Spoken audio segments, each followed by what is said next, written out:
एक समय था जब चाइना भारत का मजाक उड़ाता था और चाइना की कई मीडिया में भारत के ऊपर मजाक निकल कर आते थे, लेकिन भारत ने चौंकाया। अब एक बार फिर क्या भारत ने चाइना को हैरान कर दिया है? और क्या इस हैरानी में चाइना के कई एक्सपर्ट के अंदर हड़बड़ाहट भी छा रही है? जियोपॉलिटिक्स में बहुत कुछ चल रहा है, हमेशा की तरह जानने को मिलेगा बहुत कुछ। आइए जानते हैं इन खबरों को विस्तार से। एक चीनी एनालिस्ट हैं विक्टर गाओ, जिसके बारे में मैंने पहले भी आपको कहा था। स्क्रीन पे एक आर्टिकल देख रहे हैं। इस आर्टिकल में क्या कहा जा रहा है? इस आर्टिकल में कहा जा रहा है कि भारत 20 साल पीछे है हमसे, चाइना से, और भारत कभी भी अपने पूरे हथियार खुद नहीं बना पाएगा। अब इसका क्या मतलब है? पहली बात, विक्टर गाओ कई बार ऐसी बातें कह चुके हैं जिसमें उनका अहंकार झलकता है, लेकिन कहते हैं अहंकार नाश का कारण होता है। इस तरह के स्टेटमेंट अक्सर तीन बातें बताते हैं। वो कहना चाह रहे हैं कि भारत अभी तक आत्मनिर्भर नहीं है। दूसरा, ये कहना चाह रहे हैं कि फुल मिलिट्री आत्मनिर्भरता बहुत कठिन है। और तीसरा, चाइना ये दिखलाना चाहता है कि व्यावसायिक तौर पर वो बहुत आगे है। भारत अभी भी कई क्रिटिकल डिफेंस सिस्टम इंपोर्ट करता है, खास करके engine, semiconductor, sensor, advance electronics. Full military का मतलब है सारे हथियार, missile, fighter jet, submarine, chip, engine, domestic बनाना। लेकिन क्या ये पूरी तरीके से सच है? ये सच नहीं है। भारत अभी भी फाइटर जेट इंजन इंपोर्ट करता है, हाई एंड सेमीकंडक्टर टेक बाहर से लेता है, एडवांस रडार और एवियोनिक्स में डिपेंडेंसी है। ये बातें सही है, लेकिन भारत डिफेंस में कमजोर नहीं है। ब्रह्मोस, आकाश, पिनाका जैसे मिसाइल, डीआरडीओ द्वारा बनाए गए एयर डिफेंस सिस्टम, और भारत तेजी से अपने डिफेंस एक्सपोर्ट को भी बढ़ा रहा है। डीआरडीओ और प्राइवेट कंपनियां मिलकर तेजी से एक इकोसिस्टम बना रही हैं। भारत अभी उस फेज में है जिसमें इकोसिस्टम बिल्ड हो रहा है और इंपोर्ट डिपेंडेंसी भी कम हो रही है, प्रोडक्शन स्केल भी बढ़ रहा है। वैसे इस तरीके के स्टेटमेंट तब दिए जाते हैं जब रणनीतिक संकेत देना हो, भारत के कैपेबिलिटीज को, भारत के योग्यताओं को नीचा दिखाना हो, और एक नैरेटिव फैलाना हो कि देखो हम बहुत ताकतवर हैं, हमारे हथियार बड़े काम के हैं और हम सब कुछ बना सकते हैं। लेकिन ग्लोबल रिपोर्ट इसके उलट है। भारत डिफेंस मैन्युफैक्चरिंग तेजी से ग्रो कर रहा है, एक्सपोर्ट बढ़ रहा है, make in India defence system Parikshit हो रहे हैं बार बार, और विक्टर गाओ भारत के डिफेंस के आत्मनिर्भरता को अंडर एस्टिमेट कर रहे हैं। ये बात भले सच हो कि पूरी तरीके से स्वतंत्र बनने में थोड़ा वक्त लगे, और ये थोड़ा ही वक्त लगेगा क्योंकि बहुत तेजी से भारत कैचअप कर रहा है। अब जहाँ विक्टर गाओ एक चीज कहते हैं तो वहीं एक और आर्टिकल देखिए। ये सारी चीजें कहते हैं ना, जब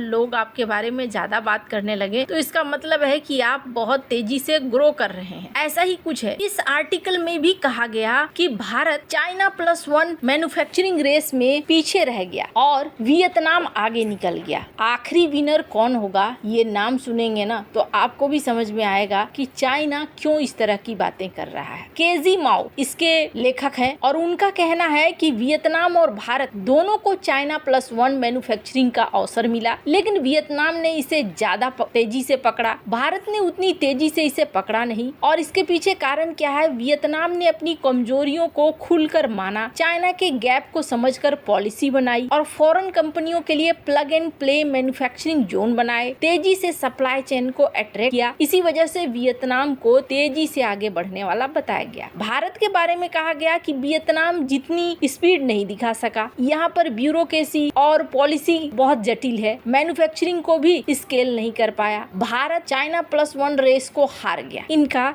ये कहने का मतलब है। लेकिन असली सच्चाई क्या है? इंडिया भी ग्रोइंग हब है, हाँ थोड़ा सा स्लो है लेकिन बड़े पोटेंशियल वाला है। वियतनाम की बात करें तो एक चीज वहाँ पे है, वियतनाम में अप्रूवल बहुत तेजी से होते हैं, इंडस्ट्रियल पार्क रेडीमेड होते हैं, और सप्लाई चेन की बात करें तो चाइना के बहुत करीब है तो लॉजिस्टिक आसान है। कंसिस्टेंसी की बात करें तो पॉलिसी नीतियां एकदम स्थिर रहती हैं और कंपनी जाने के लिए तैयार है। भारत की बात करें जो इस आर्टिकल में बहुत कम कहा गया, भारत के पास एक बहुत बड़ा मार्केट है, स्ट्रॉन्ग इंजीनियरिंग और आईटी के टैलेंट है, सेमीकंडक्टर मिशन है जैसे टाटा माइक्रोन, पीएलआई स्कीम है, लॉन्ग टर्म इंसेंटिव है। मतलब भारत स्लो है लेकिन पोटेंशियल बहुत बड़ा है। ये कंपटीशन खत्म नहीं हुआ है और ये कंपटीशन अगले 10 से 15 साल चलने वाला है। और इसका मतलब क्या है? इसका मतलब ये है कि भारत इस रेस में है और अगले 10 साल में क्या कौन होगा नंबर 1 पर, तो आपको बता दूं, सुनकर एक बार को आपको लगेगा नहीं ऐसा नहीं हो सकता है, मैं भारतीय होने के नाते ऐसा कह रही हूँ, लेकिन मैं फैक्ट भी बताऊंगी, भारत होगा नंबर 1 पर। अब ऐसा मैं क्यों कह रही हूँ? पहली बात तो ये लॉन्ग टर्म का स्ट्रक्चरल विनर अगर कोई होता है तो वो भारत होगा। भारत के पास